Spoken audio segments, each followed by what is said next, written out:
రెండు అని చెప్పుకున్నాం. ఒకటి ఏకవచనము, రెండు బహువచనం.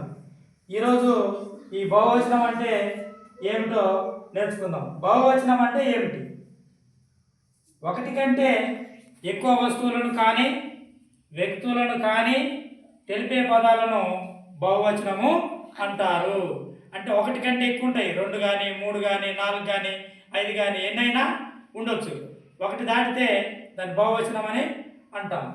ఉదాహరణకు చూద్దాం. ఇక్కడ మనుషులు ఎక్కువ మందే కదా, కుర్చీలు ఎక్కువే కదా, కలములు అంటే మనం రాసే పెన్నులు, గనులు, కథలు, శిల్పాలు,